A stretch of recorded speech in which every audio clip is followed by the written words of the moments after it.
Population keeps on breeding, nation bleeding, still more bleeding economy.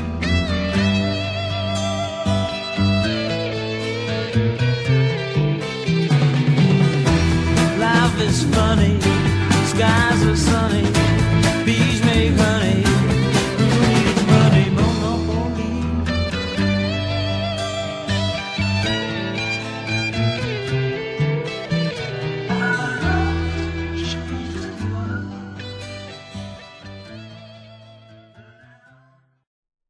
Welcome again, everyone, to TNS Radio Ireland. I am Mike Montagne, original 1968 architect of Mathematically Perfected Economy, speaking on Mathematically Perfected Economy and Absolute Consensual Representation. Archives of this program are available at tnsradio.com under the category Mike Montagne and from the domain perfectedeconomy.org. Original material, analyses, and solution, as always, are copyright and trademarked by Mike Montagne. All rights, and therefore claims of authority, are reserved. Copies of this program can be downloaded and distributed freely only so long as the entirety of this program, including this copyright and trademark notice, remain intact. In our previous 20 programs, we've built a case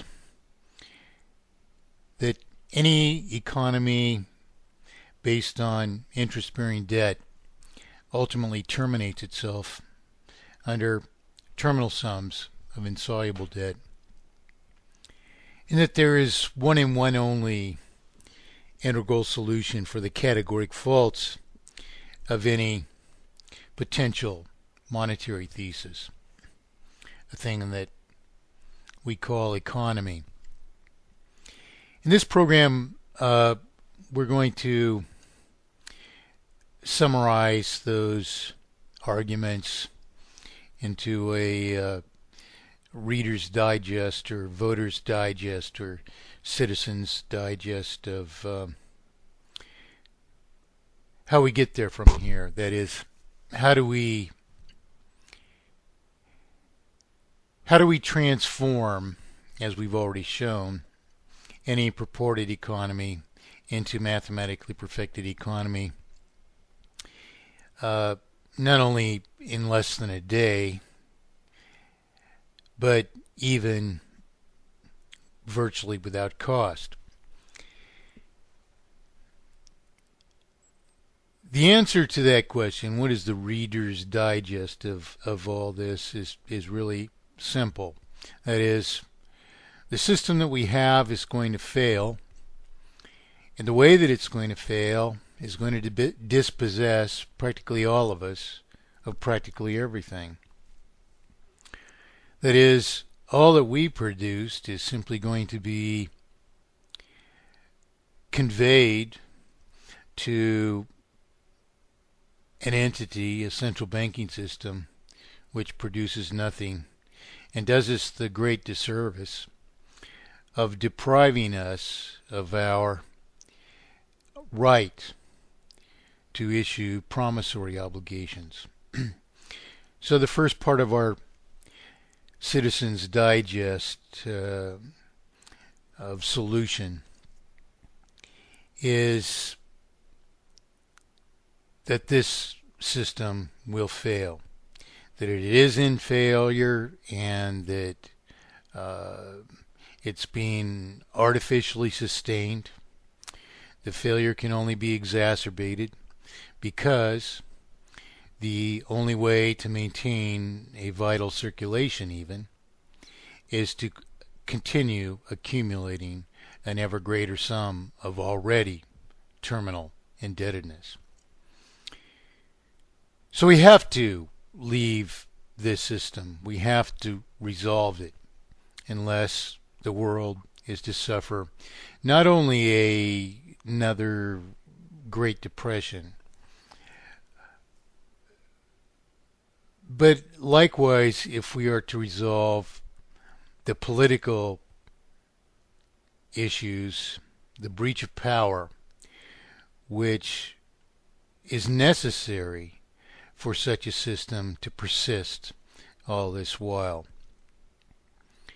So in effect, mathematically perfected economy and absolute consensual representation are inseparable objects of any truly free people, of any truly free market, of any truly free enterprise. So we have inevitable failure. We have to resolve this. And it is by understanding this obfuscation of the currency that we realize that all this while that we've thought that we've been borrowing money into circulation. In fact, we are not. We are issuing our promissory obligations. But this thing that we call a central banking system has intervened upon this right to do so and said, no, these promissory obligations have to be issued on our paper.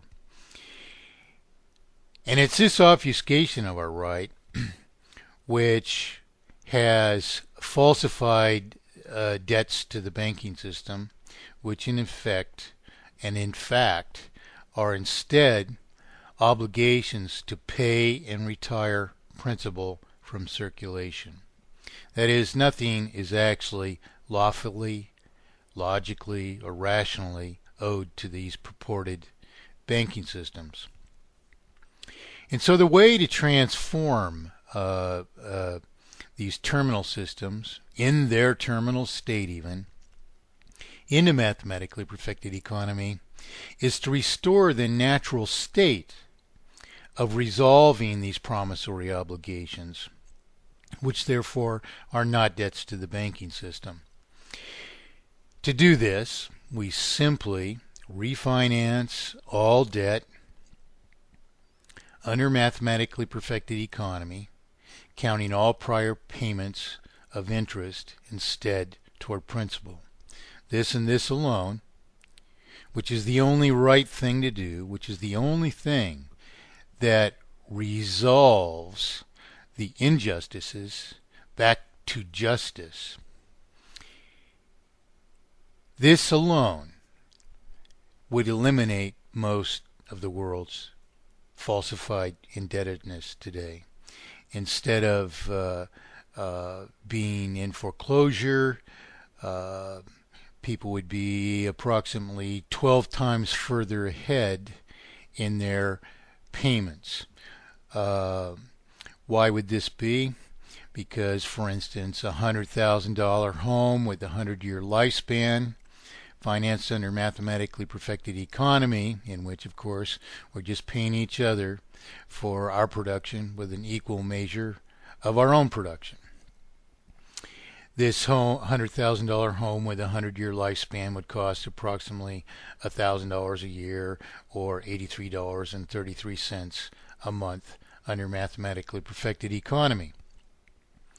Under the present obfuscation of the currency, the payments are about 12 times as high. Instead of paying $1,000 per year under mathematically perfected economy, we're paying $1,000 a month on what is the same obligation, that is, to pay and retire principal from circulation.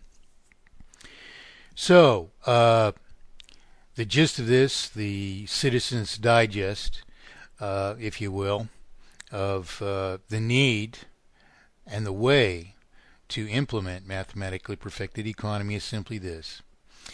The present systems will fail if we don't adopt mathematically perfected economy.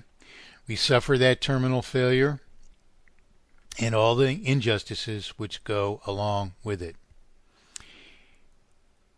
If we adopt anything else as if it were a solution, we suffer the injustices of that permutation of solution, which is not a solution.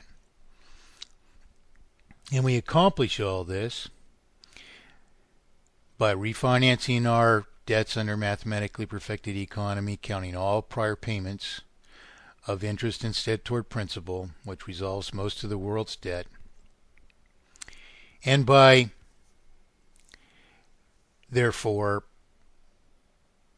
observing this obligatory schedule of payment under mathematically perfected economy, which is to pay and retire principal at the rate of consumption or depreciation of the related property. So that's all there is to it. This is what we have to do. This is the only thing that can save us from terminal failure and the injustices of any flawed solution. We've had this solution for over 40 years. Why haven't we done this? Because the Citizen's Digest version of this isn't enough to equip us to govern ourselves successfully. We have to understand this obfuscation of the currency, and we have to understand this fact of singular solution. We have no prevailing argument whatsoever. If everyone can just splinter off in a different direction and just say that this is a solution or that's a solution. In fact, no one understands any such fact, and all we have is division.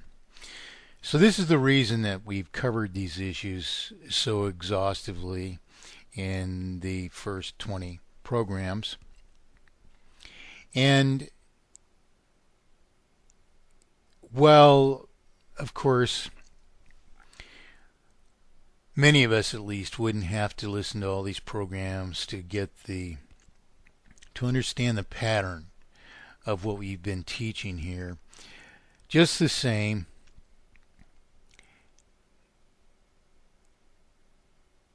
a lot of us will need to go over some of these issues or others of these issues and study them. That is, listen to them carefully, perhaps even several times, because